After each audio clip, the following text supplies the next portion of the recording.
I met two people who really needed my help. Fionna and Cake. You would have liked them. They'll use a second chance better than I ever did. You of all people should understand why I must do this. I finally have a purpose now.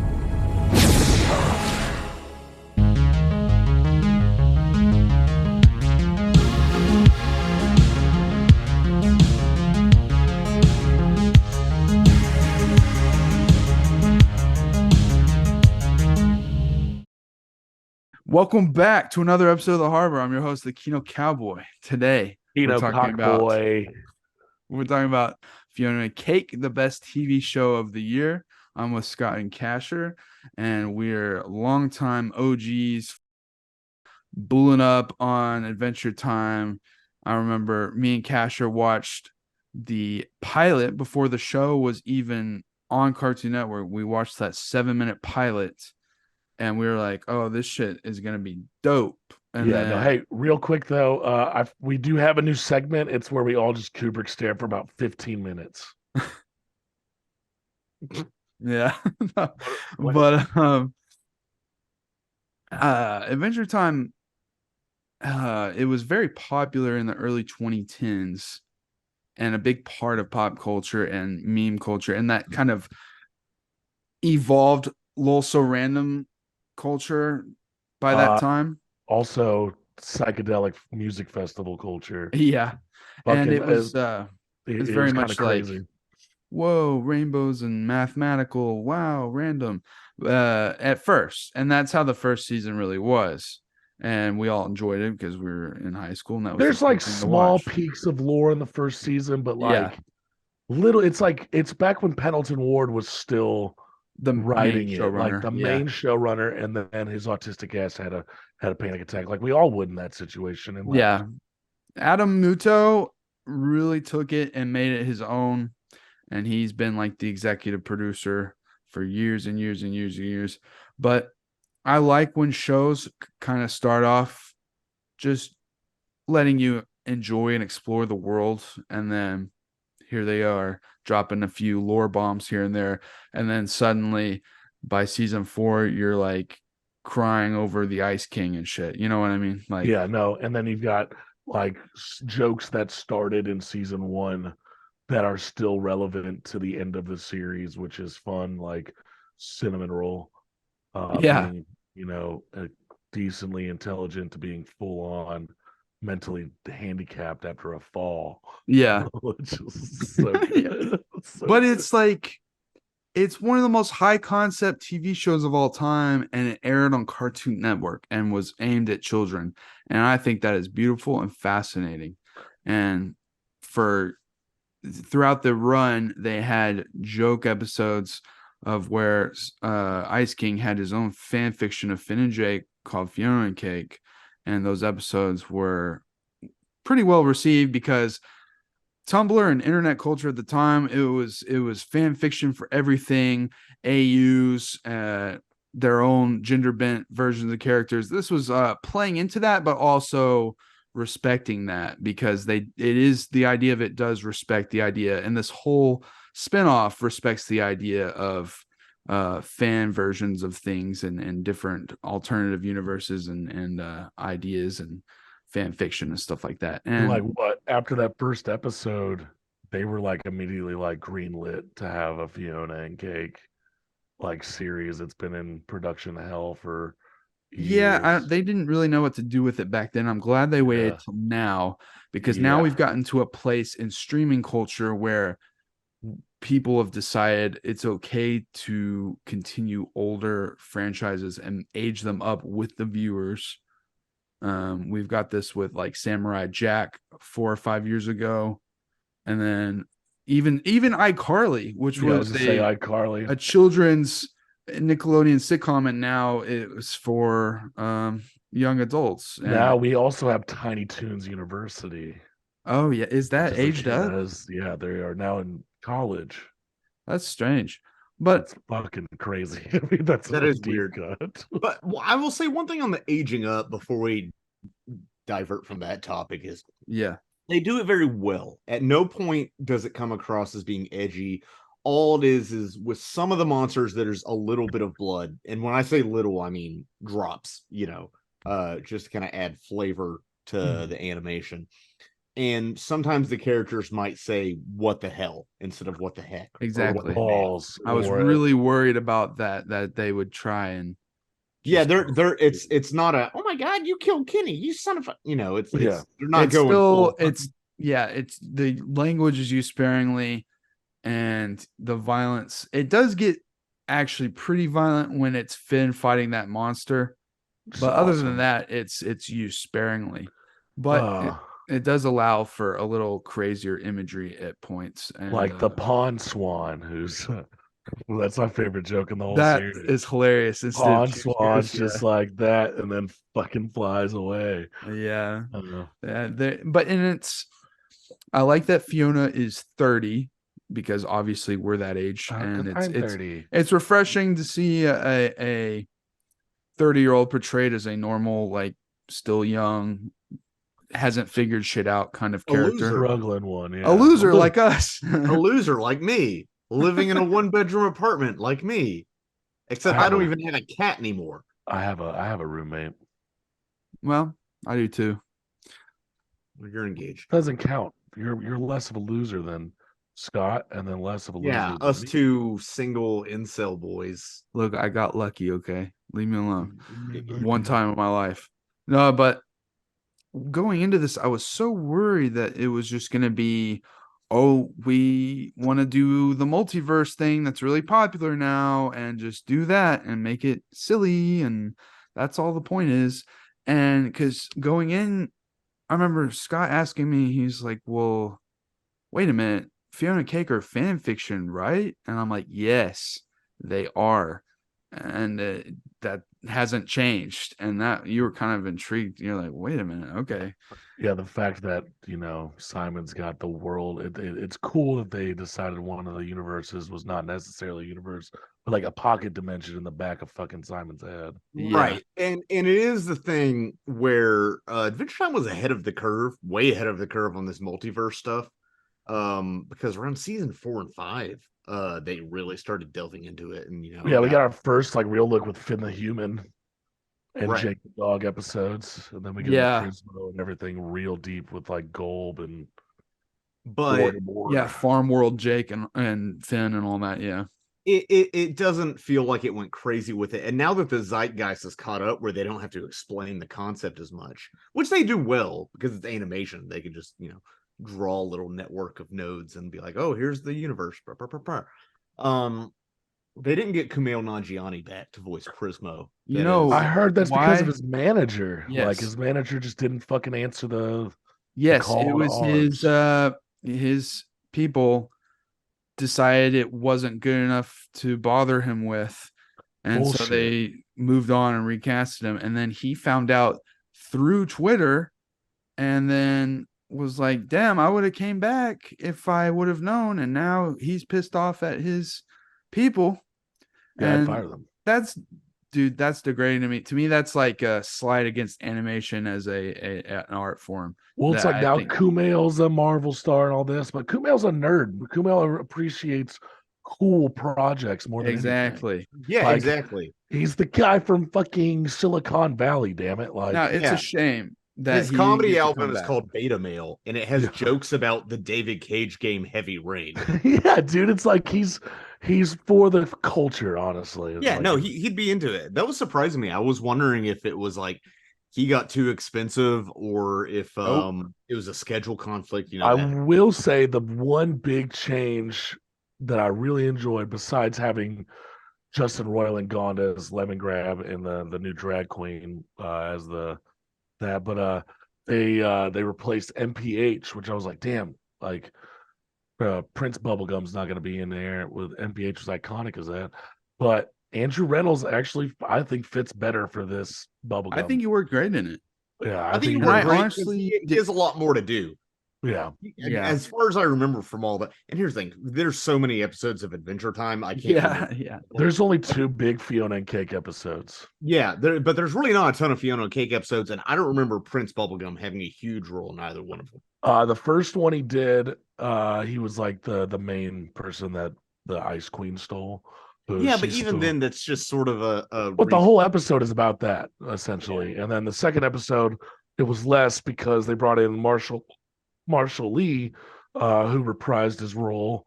Old Donald Glover. I'm glad Gambino came back. Oh man, again, that's why I'm saying like Kumail, these types of guys. I bet if they did a regular show movie and they wanted to have like Tyler the Creator's voice back for one of the parts in that movie, he would be like, "Fuck yeah!" Like these are nerdy guys that like good cartoons, right? And what I was getting at earlier is that at first I wasn't that interested in watching this just because I thought maybe it's a cash grab.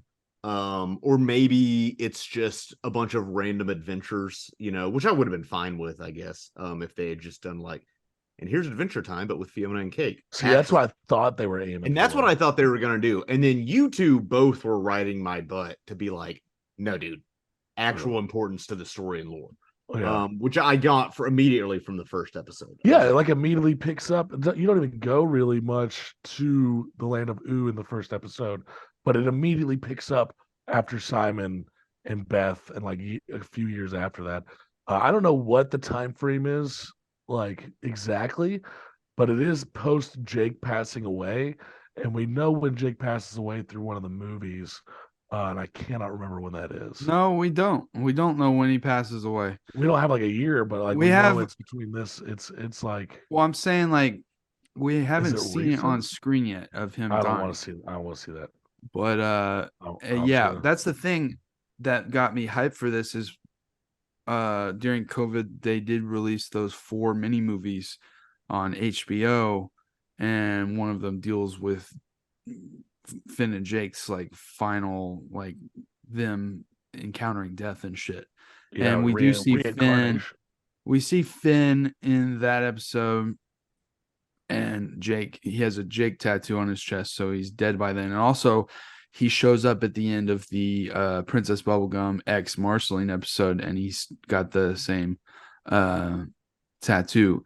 But he's not as buff as he is in this show. So I think this has been a little bit more significant time. Yeah, that's what I'm wondering. I'm like, how far out is it? Because like it could be, because how old is he at the end of the original series? Like 17? Yeah, like 17, yeah. So what, 15 years to get bowed? He looks like he's in his early to mid 30s. Yeah, I think it's his early 30s. I think it matches Fiona probably. Yeah, that's what I was thinking.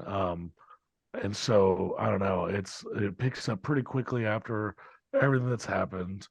And that's the thing is like at the end of Adventure Time was good and I enjoyed it, but I'm glad that this focus is on Simon after all of his time as Ice King. It's a very satisfying epilogue to the show, I feel like. Well, and because the show, I didn't know how it was going to end, and when it did end, it made me realize that the show is really more about the journey than the destination, and it always has been. Always has. It's like, what's the clear ending for Finn and Jake to continue to adventure on? Yeah, you get the story itself, like towards the end of the later seasons, is like forming a relationship again between Peavy and Marceline, and then Simon fucking becoming Simon again. Like that's where the story ended up going. Yeah. Finn kind of had his whole story, in my opinion, it kind of ended after meeting his dad. Yeah. And getting done with the lich. And his mom. Yeah, and his mother, and like getting rid of the rediscovering lich. Humanity. Yeah, and like that's where I feel like that would end for him. Well, here's the thing, and this is why Adventure Time works so well as a show and works so well as a cable show. Additionally, is Adventure Time means a lot to me. Actually, Adventure Time means more to me than I don't know, basically any other TV show. It's my favorite TV show of all time. It might honestly be mine. It's right next to The Sopranos and Avatar: The Last Airbender. Yeah, hell yeah. And a lot of reason for that is it's actually I'm not as OG as you think I am. I didn't really watch it until my 20s. And honestly, you guys know about this, and I won't get into too many details for the cast, but that show really got me through a really bad breakup I had that was in the same year I graduated college. So I was going through a lot of stuff, and a lot of memories of this show for me is sitting on a mattress with bed bugs that I got secondhand from a neighbor with no box spring. I didn't know it had bed bugs at the time. Yeah. And I was like, please tell me you didn't actively know. no, I wasn't like, oh, let me take this bed bugs. Bed bugs. Kill 'em, plus 1 XP. You could be like half the French. But the show is about something I think we can all relate to, especially as three, geeky guys who have a movie podcast. It is about nostalgia, and it is about a yearning to return to play, and a time in your life when, well, time wasn't as solid. I mean, do you remember how it felt when you were young, like in grade school, the summers, and how they just seemed to stretch on endlessly? Oh yeah. And there's almost this timelessness to it. And the show effectively recaptures that. And that's why it's always been about the journey, because it is Finn is an eternal child, but in a good way. And even as he ages, he's able to, because he's such a pure soul, keep so many of his childlike qualities and still mature. And that's one of the things I've always respected about the show. Is that it actually asks really big questions. And any children's literature you could ask, like, what the questions that ask are like, what does it mean to be a good friend? What do you do with your emotions? Those are all big questions. But Adventure Time asks, what does it mean to be a good human? And that's a question that encapsulates all other questions. And even though it sounds quaint and it's all wrapped in this package of cartoon escapism, there is an ethos there of like, no, being kind and doing the right thing and helping your friends and all of these other things that we take for granted are really important. And it's very important to not lose that. And it really ties in thematically with Fionna turning 30 and feeling like the magic has gone in her world. That's what she's rediscovering. Finn never lost it. Well, he did when he went to some universe hopping farm, Finn. We'll get to that. But I do want to comment on that real quick. Yeah, because I was kind of just waxing poetic. Yeah, no, I think every idea you're presenting is like spot on.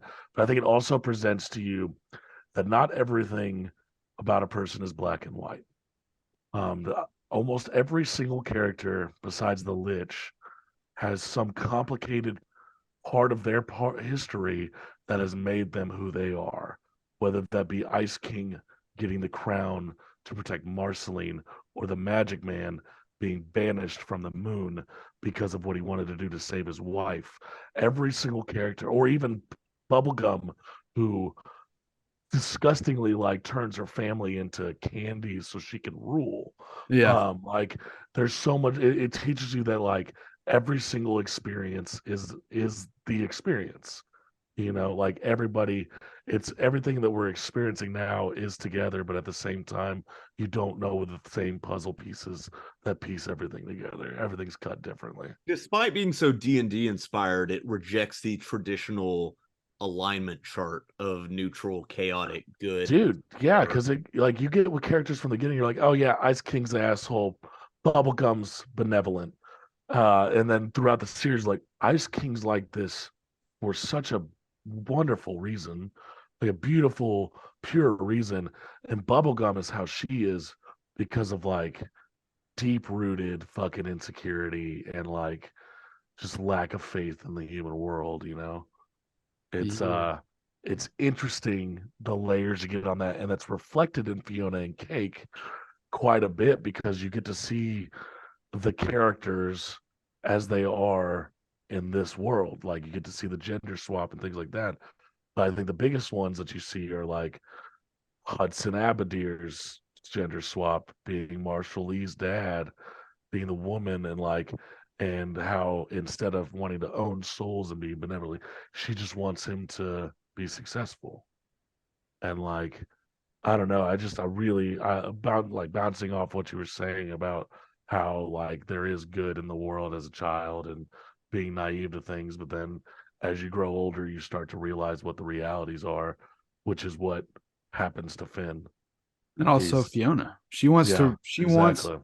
once she gets a taste of this magical world, she's like, oh, my world should be like this. Mhm. And by the end of it, she goes back against that. And because the show has the B plot of Marshall Lee and Gary Prince experiencing I love that. shit together, and Gary wants to be a successful baker, and then Marshall Lee wants to just do his own thing, and then it turns into like a little love story, and you actually get a lot out of that, which makes you feel worried that that'll all be gone once she gets magic put back into the world. But it is crazy though that like the whole series is like going from being naive to the world to really knowing a lot about the world. But then you have your constant, that's Jake and Cake. Your constant like guide throughout the entire thing. And so it's just they're the only ones that don't really change. Um, you know, Jake becomes a father, Yeah, he grows but up like 10%. Yeah, like but even as a there's no father, he's still just based as fuck. well, saying he could be. Dogs don't need fathers like that. I'm saying he could. Well, he reminds me of the fathers that I have as friends who are still hanging out with me. No, but that's the thing is like Jake's gone now, and even though this is about Fiona and Cake, I like that we get to see uh Finn. Obviously, he's just completely focused on constant adventures to keep his mind off of having to accept this loss. It keeps its distance purposefully, but also there's more low-key loss at the core of this because Prismo's depressed that Jake is gone too, and he's been trying to like watch reruns, if you will, except on a cosmic scale. And so I think that comments on what people probably thought this spinoff was going to be, but also the literal creation of different universes on a whim just from Prismo, alternate universes and stuff. It's pretty fucking fascinating. It shows you how profound Jake is Yeah, really. to have that effect on a deity, essentially.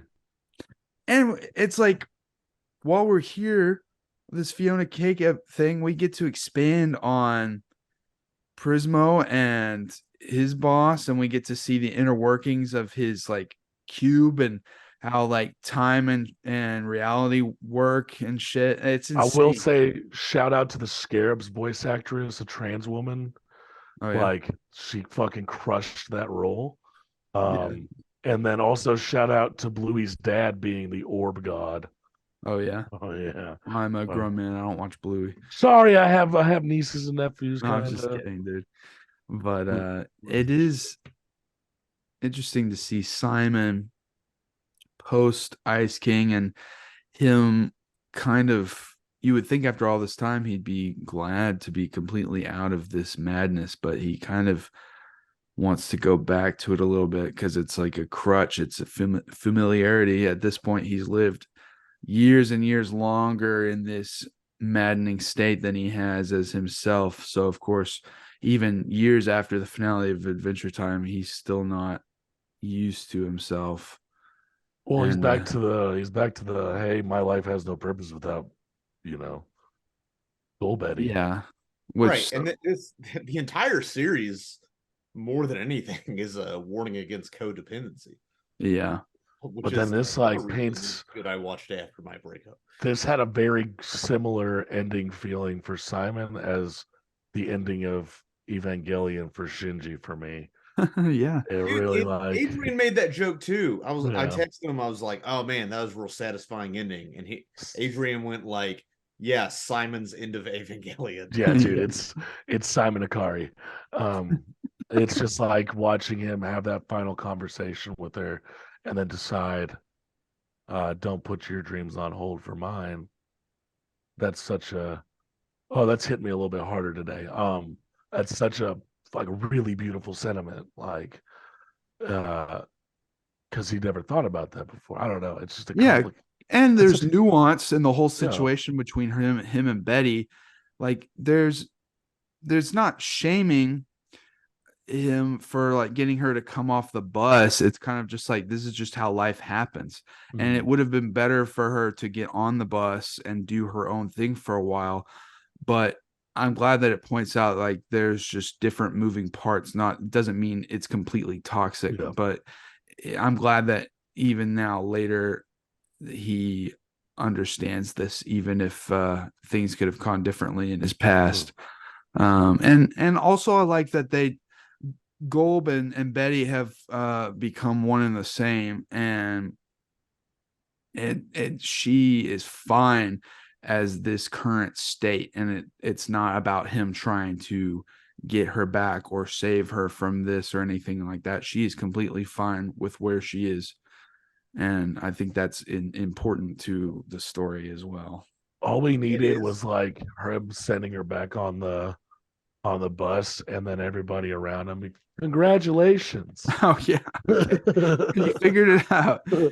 No, it's just like we get a lot from Fionna and Cake themselves, but using this as a vehicle for a Simon Petrikov miniseries is fucking baller to me. No, for sure. It was like I said, the end of Adventure Time doesn't feel so much as the end of Finn and Jake. Finn and Jake are going to continue on to have adventures. Yeah. It was supposed to be the end for the Ice King. And then this is now the end for Simon. And now we're going to start getting into like, I'm really hoping for a Shermie and Beth show, dude. Yeah, maybe. I would fucking like, dude, there's so much lore on that right now that the creator, the guy who did the original drawings for Shermie and Beth and who has created that universe, if you go onto the Wikipedia for Adventure Time, you can get all down on the fucking lore for what that world is. And it's fucking awesome. Is it alternate universe or is it just Ooo in the future? It's the Ooo in the future. It's all of those dogs are reminiscent of Jake. It's the dog kingdom now. You have the dog kingdom, and then further on out, you have like the remnants of the candy kingdom, which is in a fucking walking like egg machine now. It's fucking awesome. Yeah, it's crazy. Yeah, no, it's like hyper. So like we had this like kind of like fantasy, little bit of sci-fi. This is like fucking Logan's Run hyper sci-fi. And we have, and obviously like the leader of the dog kingdom is not a great person because Shermie and Beth are like painting graffiti everywhere to say fuck the man type thing. So it's like I really want to get into that. Also, we have Pond Swan now. Like, what the fuck else do we have out there, dude? Yeah, like at the end of one of the mini movies, Wizard City, Choose Goose becomes like evil, and it's like he's always been kind of weird, but yeah, it was kind of dark humor I liked in this Simon just using him as a conduit. Yeah, it's fucked up, dude. But it's just a great way to bring back that character in a really fucked up way. But also, as soon as Simon starts feeling like missing Betty, and then he opens up that shrine to Golb, I was like, God damn it, don't you fucking do this shit. And that's such an interesting way to bring it Fionna and Cake into reality is there's like a pocket dimension in his head and they escape, and for a little while Cake can't even speak yet until they give her the collar. They brought back my least favorite fucking characters too. Those creepy ass fucking woodland. I don't mind the squirrel. It's the other Mark ones. Maron.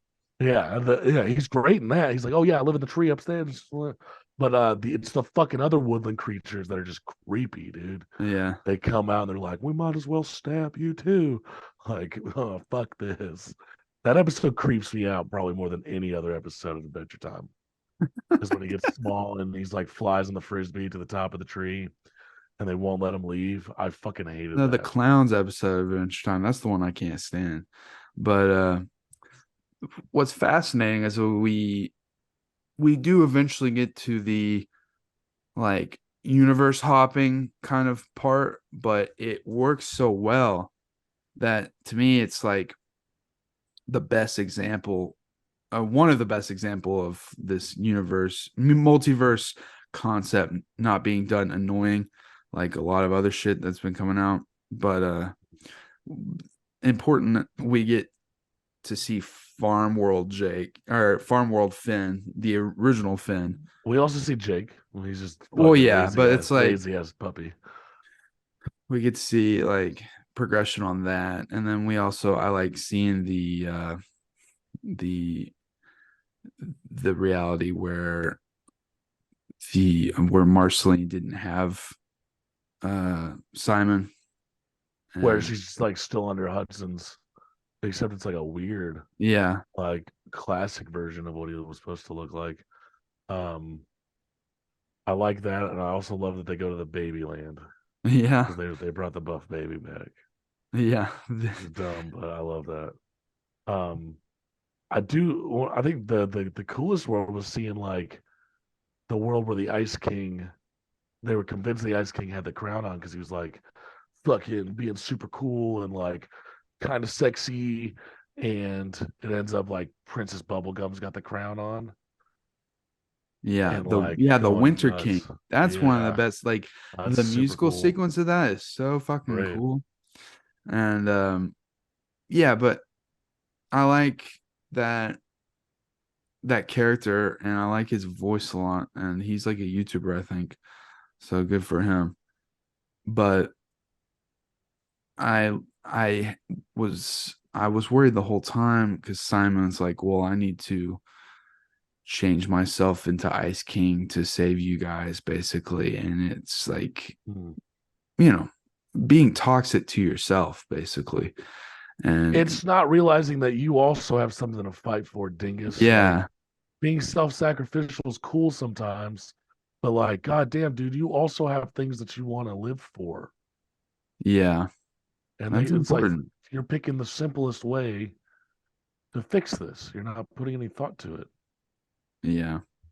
I'm trying to see who And plays this fucking character of Simon. it's not a guy I know, but I liked him a lot. And I also like, I think for me, I was, for some reason, when I first watched Adventure Time, I was expecting the Lich to somehow come back again as the big bad, and he never does. That's fine. His story was over. But for him to have this finality in Fiona and Cake really seals the deal with me for how much I like it, because we do get to see the universe where the Lich actually wins and eradicates all life. And then we get to finally get some development for the Lich and see how bored and empty he is after he did what he wanted to do. And also that split second shot that we see on camera of Ice King turning to fucking bones is like actually creepy as fuck. Yeah. The Lich is still one of the creepier fucking villains. What's funny is like I watched an interview the other day and they were like, how'd you like voicing the Lich for Adventure Time? Ron Perlman's like, I did that. And he's like, I don't remember doing that. I think I phoned my lines in. And you're just like fucking phoning in lines for like one of the most iconic villains of no way. A lot of voice work can be done remotely now. And then also, if you think about it, dude, how much time is that in the booth? Like, not a lot. He doesn't have a whole lot of lines. No, per episode that he's in, he could knock that out in less than an hour. Ron Perlman is an accomplished voice actor. Yeah. It's just like, like I mean, one of the main things I remember the Lich ever saying is like, what does he say? Like, stop. And then just like everything just like kind of dissipates. It's just like fucking scary. It's just really satisfying to see him go before Golb as a kind of a worshiper of Golb, and it kind of shows how pathetic he actually is. And after all of this, he just gets turned into like a Tetris piece, and that's that. You know? Oh, I love that. It's so satisfying. I it's know. Like, that's just like such an evil fuck. Yeah. For the sake of being evil. Golb's not necessarily evil. I know, it's Gold, just like, gold is chaos. yeah. And death is not necessarily chaos. I heard the argument that, well, now if everything's dead, everything's static. And that is not chaos. That's the opposite. It's just like misguided efforts to Inert. worship. Yeah. I don't know. We There's get, just yeah, so and I much. feel bad for BMO being in this world with no one alive for fucking. Yeah, then he gets fucking blown up essentially. Yeah, we get to see BMO die. Oh, I hated that. I hated that so much. Yeah. I was wondering if we were gonna see Finn address his trauma, and we don't ever get to. And I'm thinking that there might be a project where we actually see whatever adventure leads to Jake's death. Maybe not, but I feel like if they were ever if they got a movie greenlit or something, that would be in it. And that's the thing.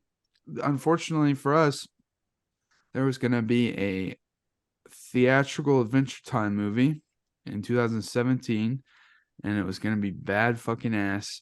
But then Teen Titans Go blew up more than anyone ever expected to, and the Cartoon Network was like, well, sorry, we're gonna have to take that theatrical slot, give it to Teen Titans Go the movie.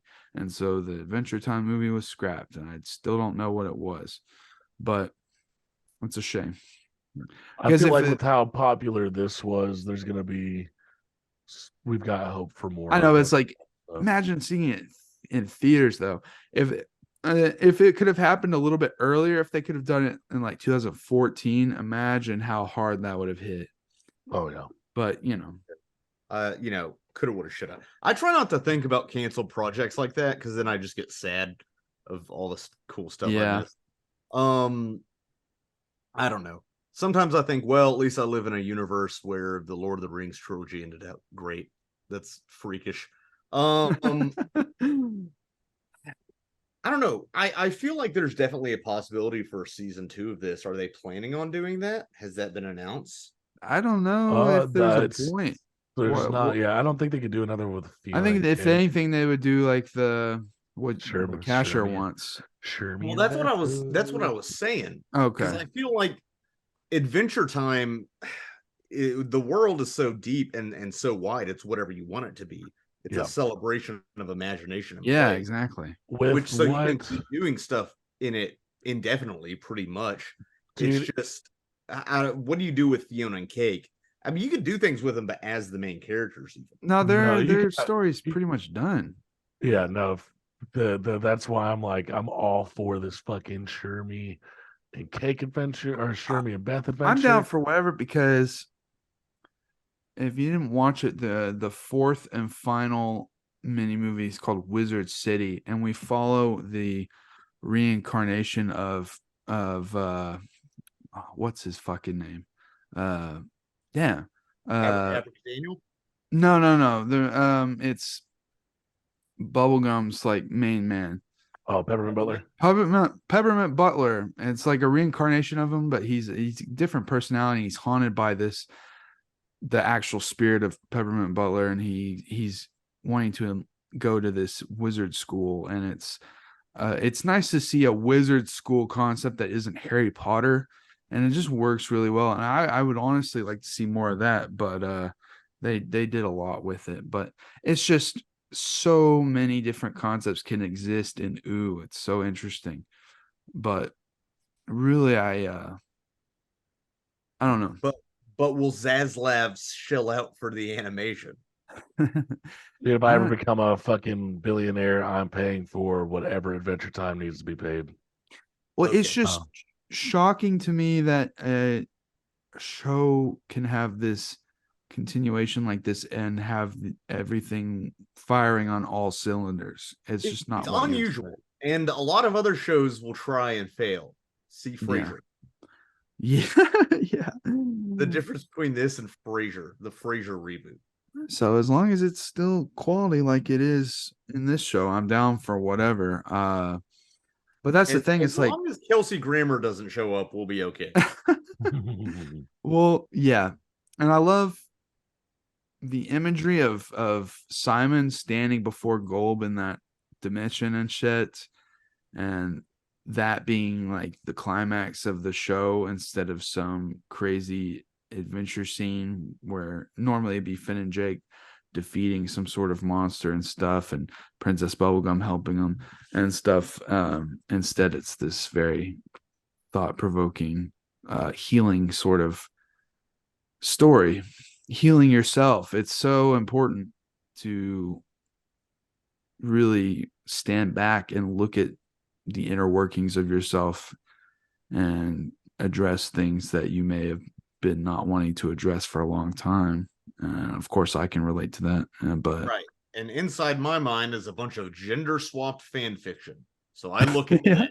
But that's the beautiful part too, is that it really celebrates that, and it's not like making fun of it. Yeah, but my Super Mario has a badonkadonk butt and is a woman. Man, I'll tell you what, whenever they first did the Fiona Cake, Ice Queen looked pretty good. Yeah. Shit, Fiona looks pretty good in this. It's funny that it's like they give her the skirt and the costume at first, and then she kind of is like, no, fuck this, and like has her own thing. But then it ends up just going in a crop top anyway, but it's by her own choice. So, Sounds like a bunch of woke garbage to me. Yeah. Now, my one complaint I will say is that I was hoping for Simon to have a final scene with Marceline at the end, but there wasn't really any time for it.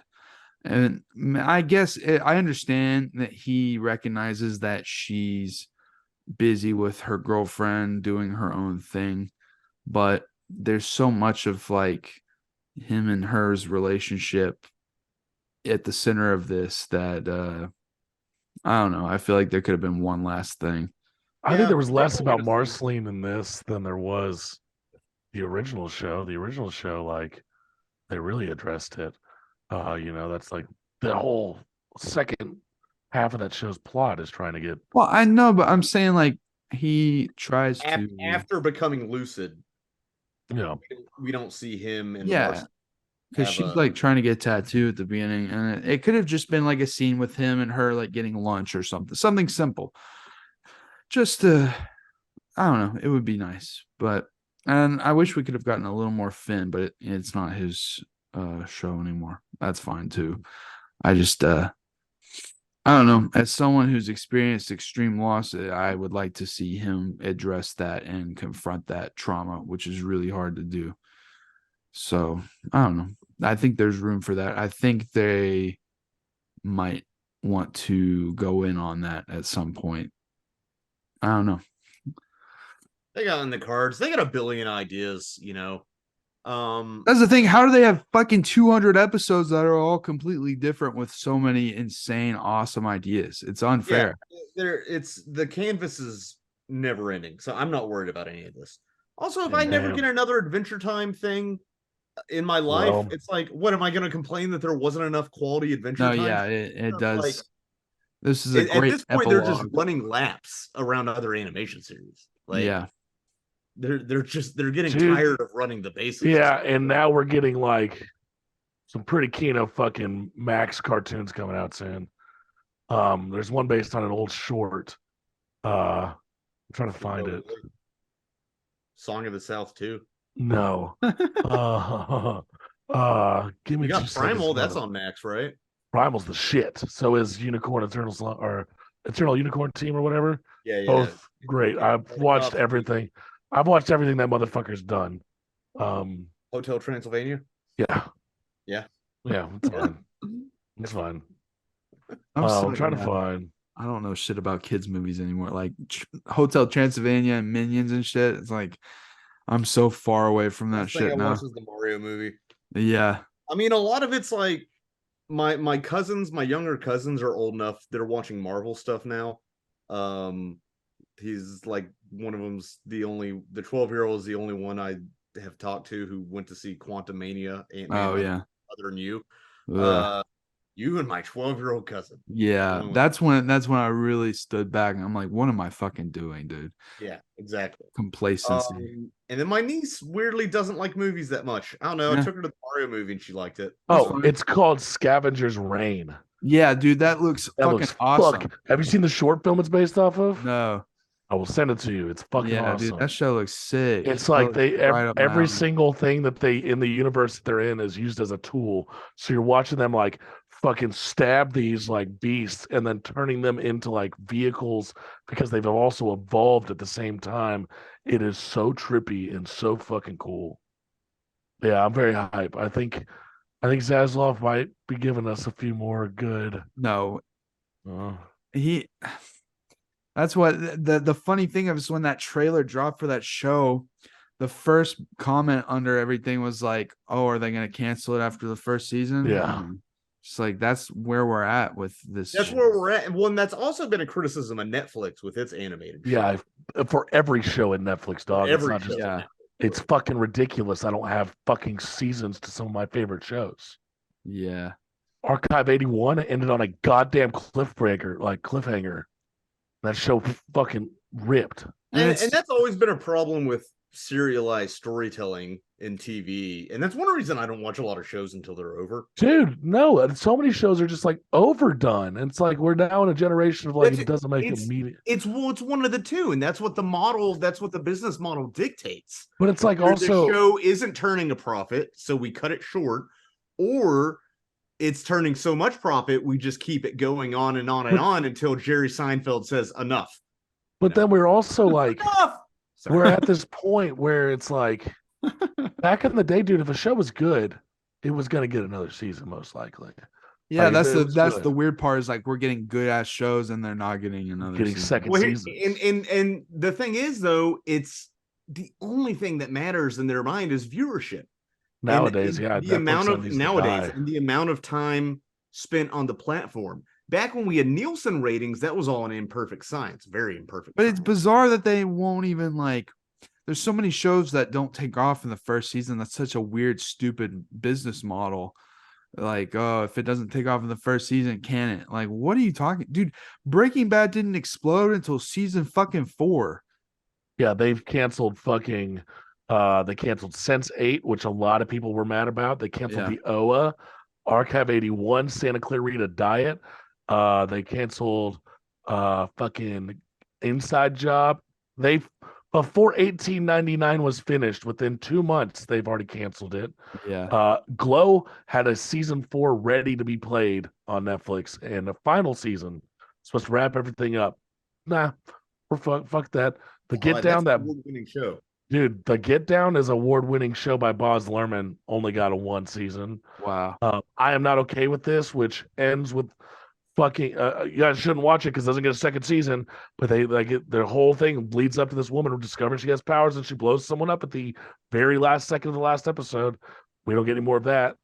American Vandal, Midnight Club. Hey, at least we got 2 seasons of American Vandal. Yeah, that's one of the most underrated TV shows of all time, dude, and it's one of the most popular. Like that's I the know. thing. Yeah, it was one of the most a popular. banger. Yeah, how many seasons can you do with that concept? A lot, probably. I think you could have done one more. I'm not fucked up about it though. I think it's a miracle that the second season was as good as it was. It's just like, goddamn, people. But like, it was the example of this though. I watched the first episode of 1899, and normally I give TV shows 3 episodes before I quit. But I watched the first episode, and then a few days later read that it was already canceled. I was like, well, fuck it. I'm not gonna watch the rest of this then. No, it's just like, But it's there's like plenty. they don't plenty deserve of shit shonen. because Stranger Things, the first season, they were gonna sweep under the rug as just like content to fill the platform, and then it happened to blow up, and they're like, oh well, actually this is we put a lot of investment into this. Yeah, we've got fucking 7 seasons of Orange is the New Black, but I can't get a second season of Archive 81. I was just like, yeah, hearing David Harbour talk about how they were setting up setting up Stranger Things for failure is very interesting and fucking pathetic. I don't know. And then you don't deserve the success. Anyway, there's too many. It's just bullshit, dude. Sorry, I'll get into a rant about this. Fionna and Cake is like Twin Peaks: The Return when you bring back a show and it shouldn't be as good as it is, but it's made by really fucking smart people and know how to do it in just the right way, because this could have been just like here's another multiverse thing. Oh, Hey it's guys, you more guys the want to see same.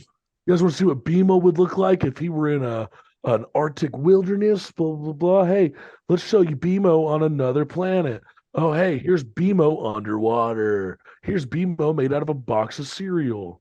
Oh, Fuck fucking it. I'd watch the BMO movie. dude, I would too. There is a BMO special on HBO. Yeah, it's good. But Yeah. the one of the main issues I do have with Adventure Time before we get off of here is that Finn at one point just full on like abandons Nepter, and it's like, damn, dude. Because Nepter sucks. No. I think we all collectively know that Nepter Justice for fucking sucks. Nepter. No, fuck Nepter. And also, I feel like the Flame Princess could have been written a little bit better. Those are my two complaints. Flame Princess episode, she does get kind of just like left in the dust. I mean, what are you gonna do when your girl's got herpes? You can't touch her. Yeah, I don't know. You I just leave feel it like alone. I know he's a 17-year-old boy, but like I feel like Flame Princess could have been treated a little bit better. But No, she's 17. She's like 15 when they met. whatever. Anyway, Yeah, no, that's very realistic. those are our thoughts Honestly, on I feel Moon like and Cake. Finn and Hot Dog Princess should have fucking knocked boots. Hot Dog Princess. It's my favorite princess, the Hot Dog Princess. She looks so dumb. Yeah. This shit was awesome. One of the best things I've seen in a while. Make more cool 2D animation. Fuck Warner Bros. Fuck Zaslav. Yeah, this rules. And fuck Israel. Okay. Now I have to fucking bleep that out. Thank you. Thanks for watching, everybody.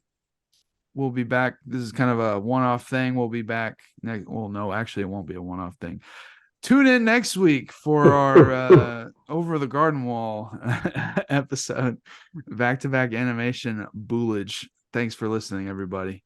Do the whole like and subscribe thing if you've come this far. If you've listened this long, that'd be really fucking helpful. As long as you're here, I hate to ask, but we do need a little help.